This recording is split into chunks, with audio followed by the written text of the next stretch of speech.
Auntie Bipe, the unofficial event coordinator, stood in the corner of the reception hall, phone pressed to her ear, voice urgent and low. Ma, you need to come to the venue now, right now. On the other end, Chioma's mother could hear the tension. What happened? Is it the caterer? The DJ? It's the cake, ma. A pause. What about the cake? Just, please come. And maybe don't tell Chioma yet. That sentence alone made her stomach jerk. Because when people say, don't tell the bride, it's never good news. Chioma's mother arrived at the venue 20 minutes later, her wrapper flying behind as she rushed to the reception hall entrance. Auntie Binne was waiting near the cake table, but the cake table was empty. Where is it? Chioma's mother asked. Auntie Binne gestured towards the back room. We moved it. You need to see it first before we discuss what to do. They walked through the decorated hall. Everything looked perfect. The chairs were covered in pristine white with gold sashes. The centerpieces elegant. The stage was beautiful. Everything was exactly as planned until they opened the door to the storage room. There, on a table surrounded by extra chairs and folded linens, sat something. Chioma's mother stopped walking. What is that?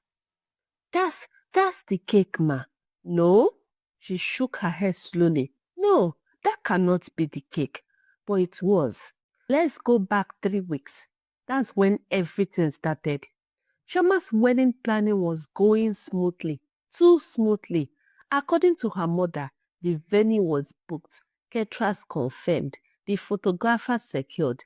Everything was falling into place with the efficiency of someone who had been planning these days since she was 12 years old. The only thing left was the cake. Chioma had her heart set on a 3-tier masterpiece from Sweet Dreams Bakery. She had shown her mother the photos at least 15 times.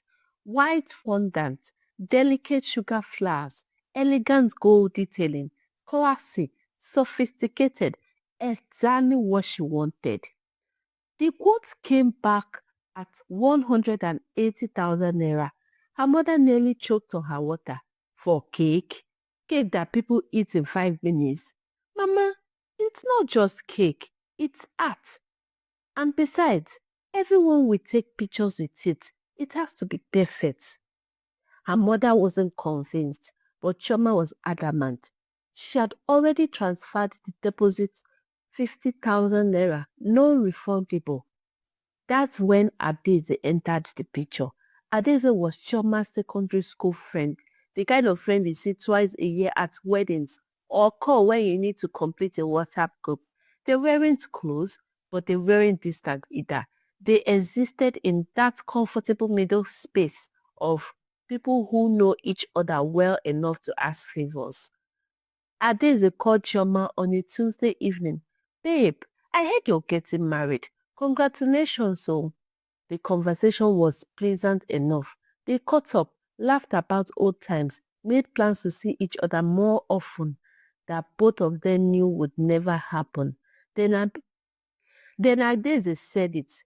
So I started a baking business. I've been doing cakes for parties. Really nice ones. Chioma made polite, interesting sounds. I saw on your Instagram story that you're ordering from Sweet Dreams. Babe, those people are expensive. Oh. I can do the exact same cake for you. Same quality, half the price. Half the price? Those 3 words did something to Chioma's brain. She tried to be diplomatic. Oh, that's nice, but I've already paid the deposit. How much? 50,000. And the balance? 130. Adeze laughed. Chioma, I will do that entire cake for 90,000. You will save 40,000 naira.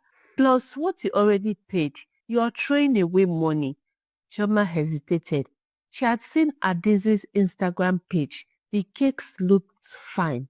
Not spectacular, but decent enough. There was a birthday cake that looked a bit lopsided, but the person seemed happy in the photos. A graduation cake that was nice.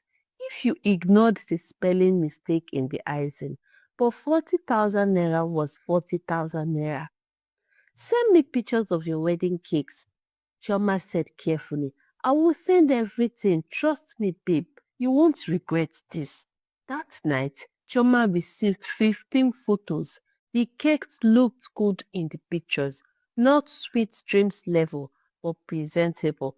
And the price difference was significant. She called her mother. Mama, what if I told you I could save 40,000 on the cake? Her mother's ears perked up. I'm listening. Chioma explained the situation. Her mother, who had been horrified at spending 180,000 on cake, was suddenly very interested in spending 90,000 instead. But this your friend. She is good. She can do quality work. Mama, I have seen her cakes. They are nice. What Chioma didn't mention was that the photos Adeze sent were taken at very specific angles. As some of them looked suspiciously like they might have been edited. That when she asked for references, Adeze has sent her to her cousin and her neighbor, both of whom praised her effusively in a way that felt slightly rehearsed. But 40,000 naira was 40,000 naira.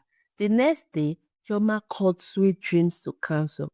I'm sorry, but your deposit is non-refundable, the woman on the phone said politely. I know. I need to cancel the rest. There was a pause. Ma, your wedding is in 3 weeks. Are you sure? Chioma felt a flutter of doubt, but she pushed it down. Yes, I'm sure. She transferred 90,000 naira to Adeze that afternoon. 40,000 naira saved, minus the 50,000 naira lost deposit. So really, she had only saved nothing. Actually, she had spent 40,000 naira more than if she had stuck with sweet dreams. But the maths didn't register properly because she was focused on the 90 versus 130 comparison. This is how these things happen. Adeze was thrilled. Babe, you won't regret this. I'm going to make you the most beautiful cake. It will be the talk of the wedding. She asked Chioma to send the reference photos. Chioma sent her the exact pictures from Sweet Dreams. 3 tiers, white fondant, sugar flowers, gold details. No problem. I got you. Adeze hung up the phone and stared at the photos. She had never made a 3-tier wedding cake before. The tallest cake she had successfully completed was 2 tiers, and even that one had required her to prop it up with wooden skewers and pray to every deity she could think of. But how hard could it be? It was just one more tier. She went online and watched YouTube tutorials. She took notes. She bought fondant from the market, the cheap kind that came in plastic bags, not the expensive imported one in tubes. She would make it work. The sugar flowers, though, those looked complicated, really complicated. She watched a tutorial 3 times and decided she would cross that bridge when she got to it. Some days before the wedding, Shoma called to check in. Adeze, how is the cake coming? Amazing. It's going to be so beautiful. Can I see progress pictures? Oh, I don't like to show work in progress. I want you to be surprised. Chioma felt that flutter of doubt again. Adeze, I need to at least know it's on track. Babe, trust me. Have I ever let you down? They had barely spoken in 6 years, so Chioma couldn't actually answer that question with any certainty. But she said, okay, I trust you. 1 week before the wedding, Adeze went to the market. She bought flour, sugar, butter, eggs. She bought food coloring, piping bags, more fondant. Her budget was tight because out of the 90,000 naira, she had allocated 30,000 for ingredients, 20,000 for equipment she needed to buy, and 40,000 for profits. Except the ingredients cost more than she expected, and she needed more equipment than she thought. By the time she finished shopping, she had spent 65,000 naira. That left her with 25,000 naira profit for a week of work. She stood in her kitchen, surrounded by bags and boxes, and felt the first real wave of panic. Maybe she had bitten off more than she could chew. Maybe she should call Choma and tell her the truth. Maybe. No, she would figure it out. She always did. 5 days before the wedding, Adaeze started baking. The first year came out beautifully, round, even perfect height. She was so proud. She took 17 photos and posted them on Instagram story with caption, "Wedding cake loading." The second tier was slightly less perfect. One side was higher than the other, but she could trim it, no problem. The third tier was a disaster.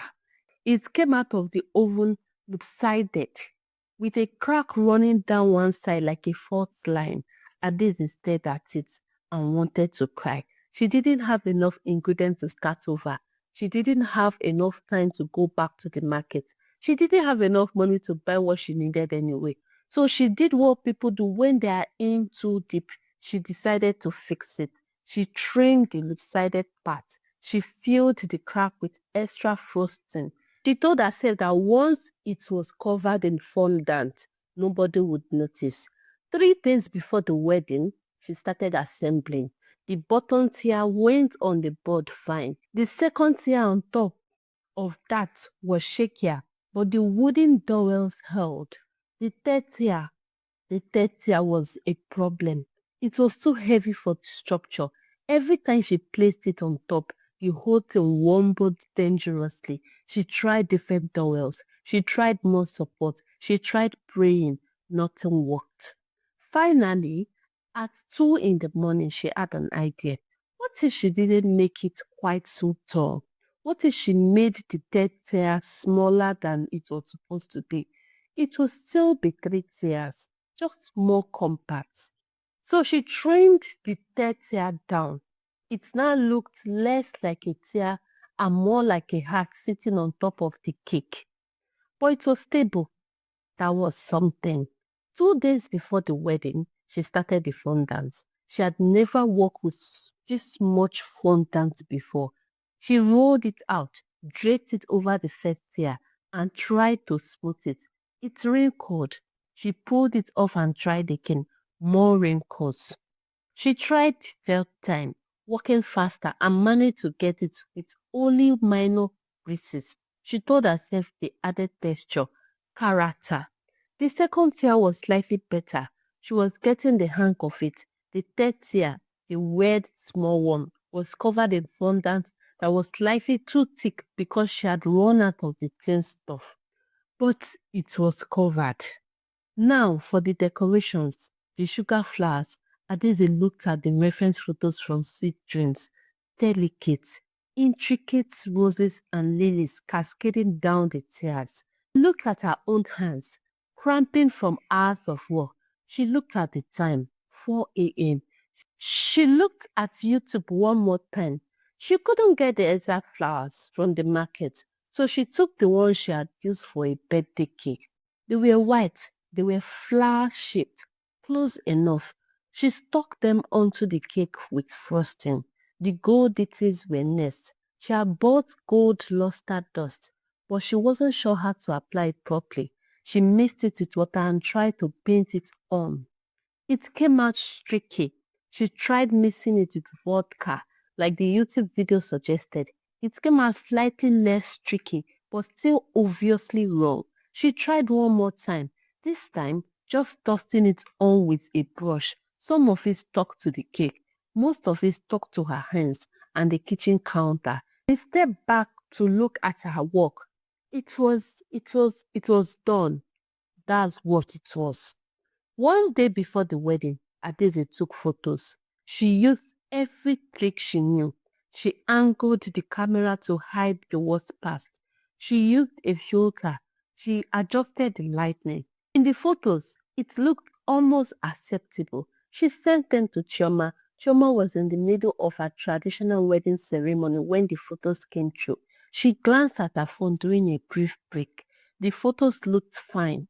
A bit different from what she had imagined, but fine. She was too busy to look closely. She sent back a quick, "Looks good. See you tomorrow."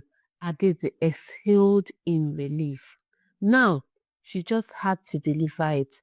The morning of the wedding, Adeze woke up at 5 a.m. to transport the cake. She borrowed her brother's car, lined the back seat with pillows, and said more prayers than she had said all year. The drive to the venue was 45 minutes of pure anxiety. Every bump in the road made her heart stop. Every pothole was a potential disaster. She drove slower than she had ever driven in her life, ignoring the angry honking from other drivers. When she finally pulled up to the Grandeur Event Center, she was sweating despite the early morning cold. Auntie Baby came out to meet her. You are the cake person. Yes, ma. Where should I bring it?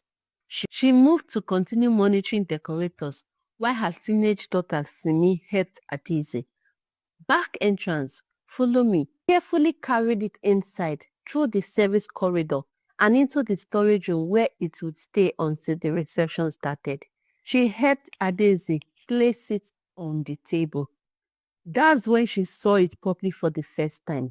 Her smile flickered just for a second, but Adeze caught it. Is something wrong? Adeze said nervously. No, no, no, it's fine. It's fine. We'll bring it out when it's time. Adeze wanted to believe her. She needed to believe her. Okay, please take care of it. And if you could send me pictures when it's displayed, I would really appreciate it for my portfolio. Of course, Adeze quickly left, citing other deliveries she had to make. She didn't have other deliveries. She just needed to leave before anyone looked too closely.